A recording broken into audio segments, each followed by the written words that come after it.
Hiya, I have tried to start this video so many times and I just don't know what to say to start it. So I'm just going to say, you know what I'm going to talk about by the title. So I'm just going to get into it. No! And tell you my other unfortunate events that have occurred in life.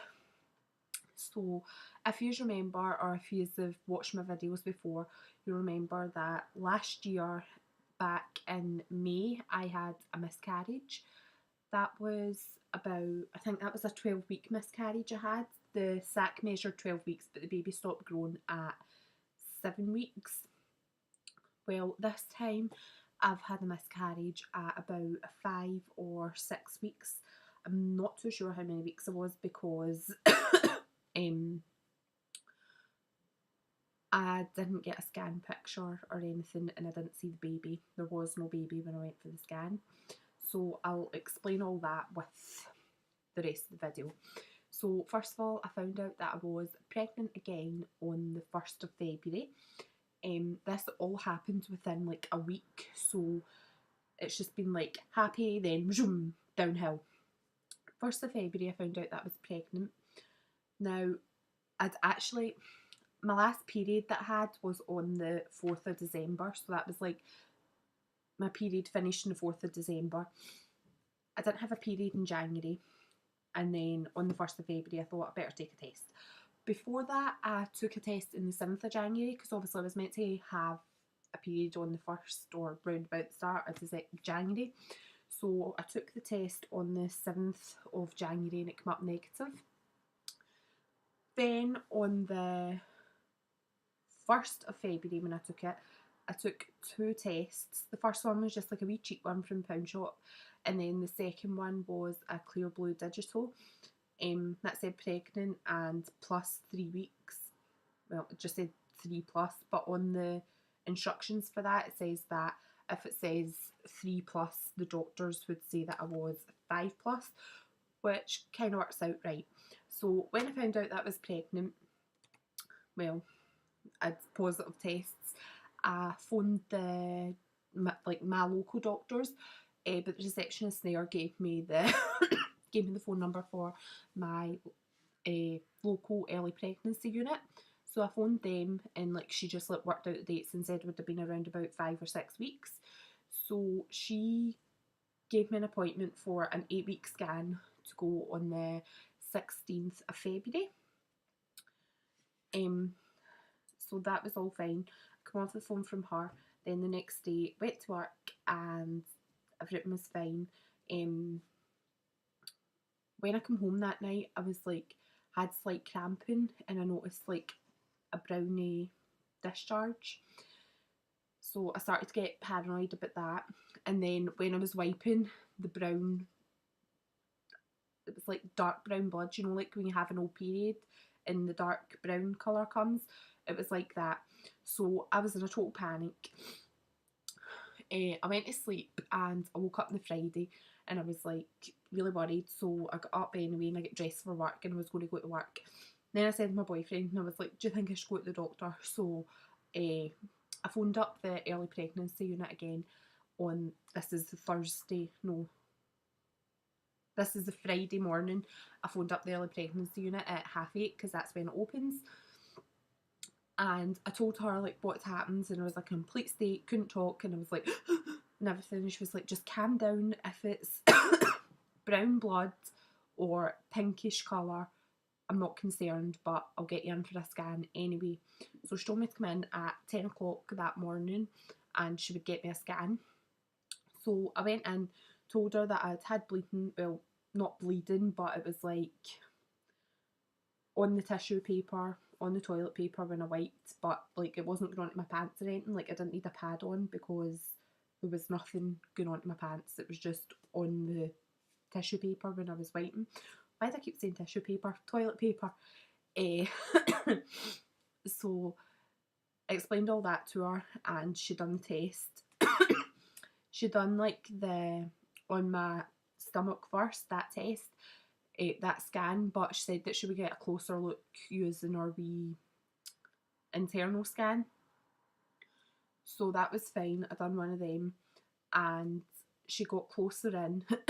She like checked my ovaries and all that first, and then she checked and she said there's definitely a pregnancy, and like there's a sac, and then like inside the sac was like a wee yolk sac, and she said that it was too early to see a baby, but like there was definitely a pregnancy. She said, don't think you should worry, like everything's looking fine. So she gave me the 7th, was it? Sorry, I've wrote it all down here, like what I'm saying. She gave me the 17th of February to go back, and she said that you'd be able to see something by then. You should be able to see something by then. So I felt okay about that. I'd been seeing them and they said that it looked fine. It was just too early, and she said that the bleeding might have just been implantation bleeding because it was so early. I don't know. So the Friday and Saturday, Saturday and Sunday, I still had the cramps and the light bleeding. It was going from, it went from being brown through a pinky colour, and gradually it was getting like a blood. But in my head, I was just like stopping myself from saying it was blood. I was like, it's still just a pinky colour, but on the tissue it was blood, and I had to start wearing a pad. On the Monday during the day, my dad had got taken into hospital on the Monday, so I was really worried about him. I'd been in the hospital all day with my dad, and the pads that I was wearing were still getting wee bits of blood on them, but nothing much. So when I went home, I got into the house about 7 o'clock, and I was like sitting down, had my dinner, and when I stood up, like I felt as if there was a hose just like gushing blood out of me, and I was like, I know what this is. Like I just knew from the last time that the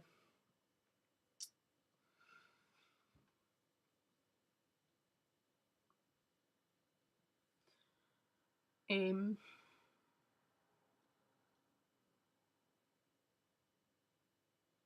knew from the last time that I was going to have a miscarriage again because I could feel the clots and everything. So I went to the toilet and there was a clot, like a huge, it wasn't huge, but it was like a big clot came away and lots of blood, like in the toilet. Actually looked like a bloodbath. So I had a wee cry, phoned up this was at 7 o'clock, so the early pregnancy unit was shut because the early pregnancy unit shuts at 4:30. So I just phoned up the maternity bit at the hospital and spoke to a midwife, and she just told me that there's nothing they can do, even if it is a miscarriage. I just need to stay at home and let it happen. If I need to take any painkillers, take them. And just phone up the early pregnancy unit in the morning. So that's what I done, and basically the whole night, like I sat in the toilet for an hour and just let the clots pass, because the last time I remember I was back and forward like every 15 minutes, then every half an hour, then like every hour I had to go back, and it was just horrible. So I thought if I sit in the toilet for an hour, well I didn't think an hour, but that's how long I just sat there for an hour just to let it all come about. And then I went into bed. That was at 7 o'clock that happened, well, round about 7 o'clock. Then I went into bed, and I think about 11 o'clock I had to go back to the toilet again, and that's when I felt as if it was like an apple or something, like the size of an apple had passed out of me. And it's kind of disgusting, but I did want to look and see if I could see anything, but I could not see a thing because the toilet was just blood. Blood. Bright red blood. So I couldn't see anything. And after that, when I went to sleep, I got a full night's sleep. I didn't think I would have got a full night's sleep, but the apple type thing, I presume, was like just the last thing that came out of me. What's it? Is it the, no, I don't even know what it's called. Do you know the sac? I guess it was the sac that had came out. because last time from the 12-week one, I remember something like that coming out as well, and the midwife had said that would have probably been the sac. So after that apple thing came out, well, I'm describing it as the size of an apple, like passing the clots and stuff wasn't sore. It was just like, I would describe it as eels or something coming out your lady bits. That's what it felt like, you know, slimy. Ugh. Right, well, that's what it felt like, and it was just a horrible feeling, but it wasn't a painful feeling. The most painful thing was the cramps. Like, they were like actual take your breath away kind of pain that you'd just be like, because it was so bad. But thankfully I got a full night's sleep, and I woke up in the morning and I phoned the early pregnancy unit, and I spoke to one of the midwives, and she just said to me, like, don't worry about it. If everything's like passed and you're just bleeding just now, then we'll get you in on Friday, which is the 10th of February, and give you a scan to make sure that everything has left your body and there's nothing else still there. So from the Tuesday morning till the Friday, it was just like period type bleeding, but like a heavy period. And there was a couple more clots, but it wasn't like anything drastic. It was just like kind of the same kind of clots that you would get if you had your period, and you know, sometimes you get like wee clots. It was just wee things like that. Sorry, I keep saying So the Friday came, and I went for the scan, and this wee woman was so much nicer who done the scan. Not that the woman before, like last year, wasn't nice, but this woman explained so much to us that it made me actually feel a lot better about it. Like, she explained it as like having a miscarriage, and because obviously when you have a miscarriage you just want to blame yourself,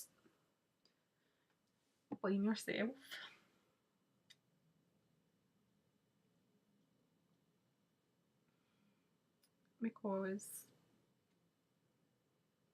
I don't know, I guess it's just natural to think that it's your fault or something that you've done.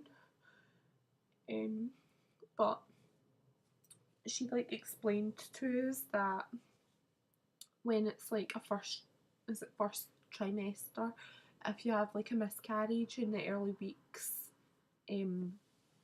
usually it's down to something being wrong with the baby, and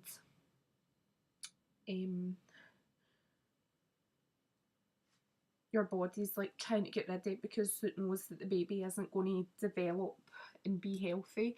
So your body's like doing a good thing by getting rid of the baby, which I wouldn't really say. Midwife didn't say a good thing, but like that's the way she explained it, and that's like the way I took it from her, was that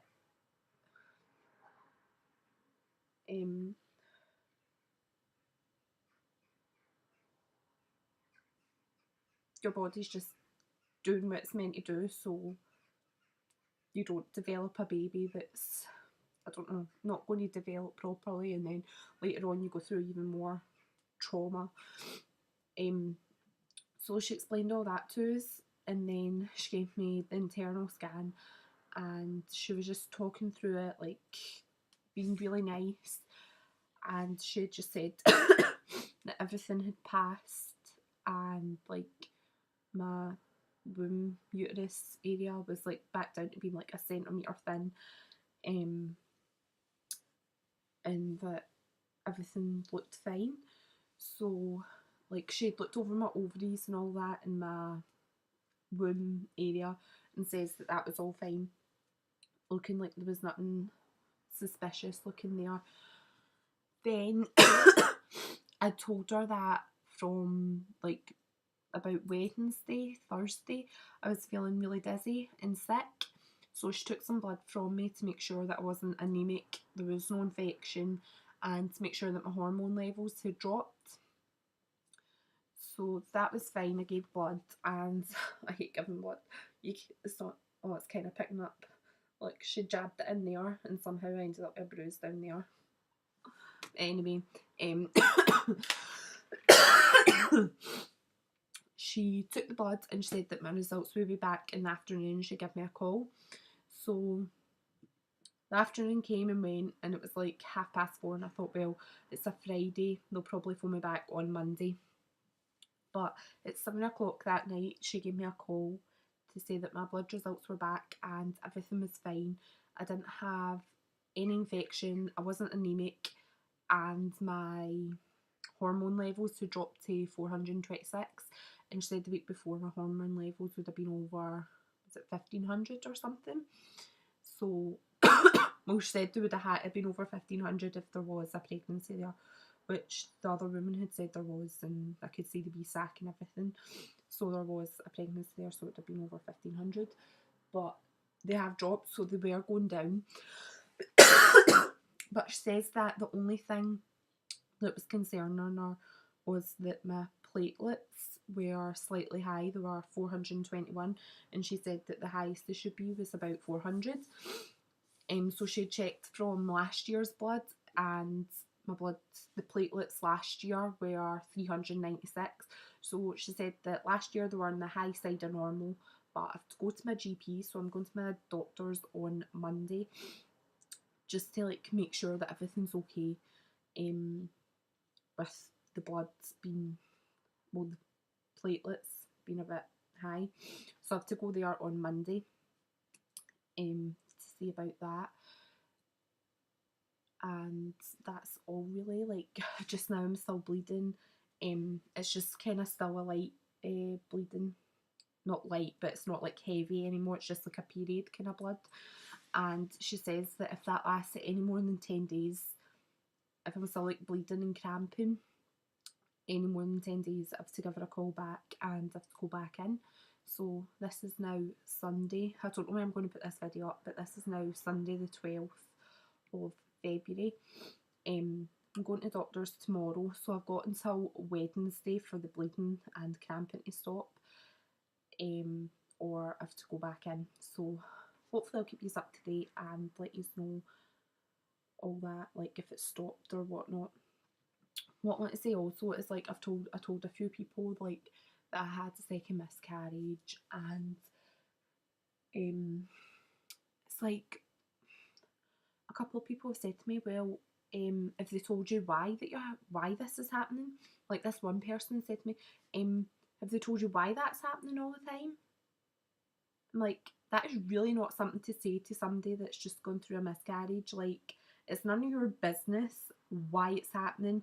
If they've told me why it's happening, then that's my business. Like, you wouldn't ask somebody that. Like, I think that's just really cheeky. Like, have some respect for people. That's probably one of the questions you shouldn't ask them. It's nearly as bad as, oh, when are you going to try again?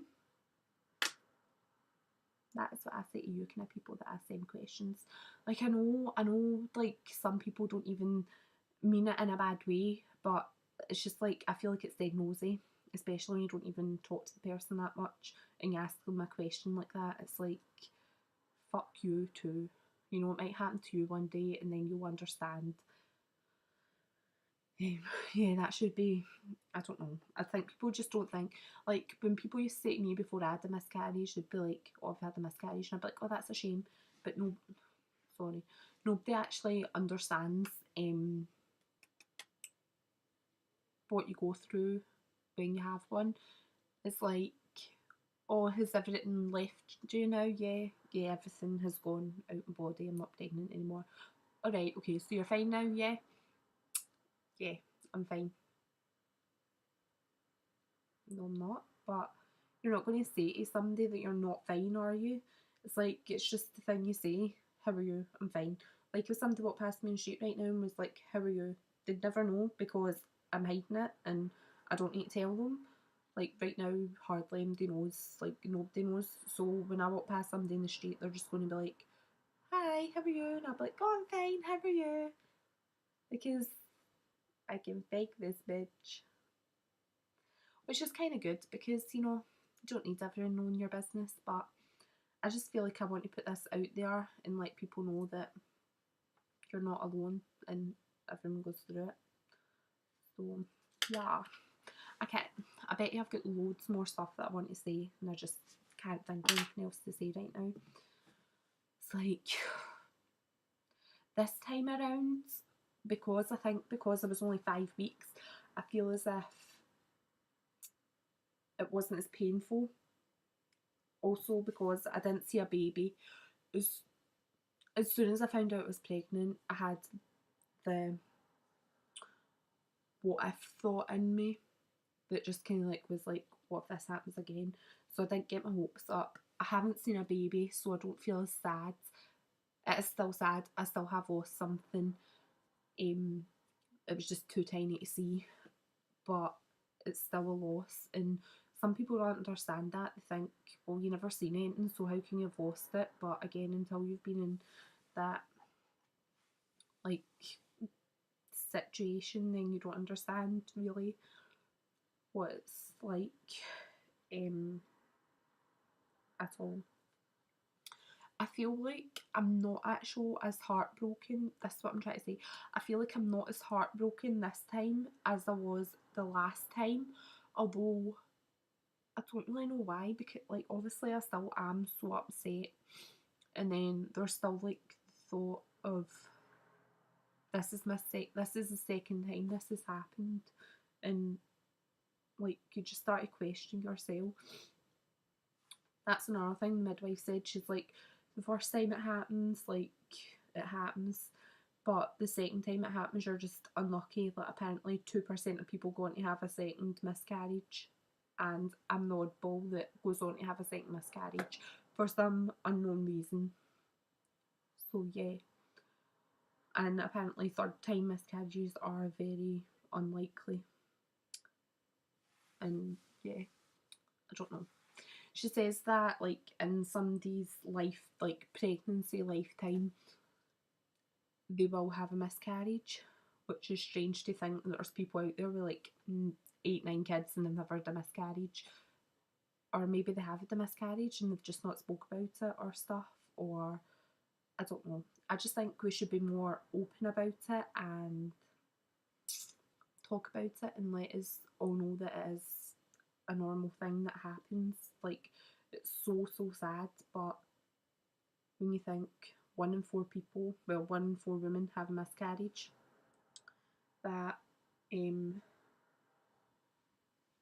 know, it's, I don't know, it's not, what am I trying to say? Well,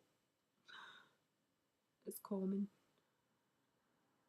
and we shouldn't be afraid to talk about it because we just shouldn't.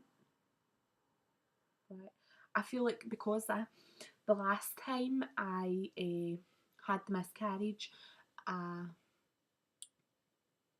went on like I had the scan picture and I got like I put it on Facebook, Instagram, and I had that to look at, and that kind of helped me get over it. This time I don't have a scan picture because I was going to ask for the scan picture, but I thought there's like no point. There's nothing there to see. It's just a sac and a yolk sac. So I thought there was no point in even asking for that. Like, am I going to sit there and stare at a yolk sac? I don't even know what the yolk sac is, but I'll just sit there and stare at it and cry. Or will I just try and get over it naturally? And that's what I'm just going to try and do. I've never seen the baby, so I don't know. There's nothing to, not that there's nothing to cry over, but there's nothing like to, I don't even know what I'm trying to say. Anyway, if you've got any questions, then leave them in the comments below or give me a wee message on Facebook or Instagram. I was going to say Twitter, but I don't use Twitter, so I'll never see it. you're more likely to get me on Facebook. If you really want me to message you back, then give me an ad on Facebook, and so I can see your message. Add me on Facebook, and I'll accept you and leave me a message if you want to talk about what you're going through or anything, or just whatever. So hopefully my next video will be a little bit cheerier and a little bit happier. And if you've got any questions, please leave them down there, or again, message me on Facebook. Probably would be best, or Instagram. I'm not entirely sure how to use Instagram properly, but so you're best just add me on Facebook and message me on Facebook if you really want to leave any messages. Last time I made this video, and not this video, but the last time I made the miscarriage video, like quite a lot of people messaged me about it. So yeah, definitely give me a message if you are going through the same thing just now, or you've been through it in the past and you just want somebody to talk to. Then do give me a wee message, and I'll see you all in my next video, hopefully a bit happier. Bye!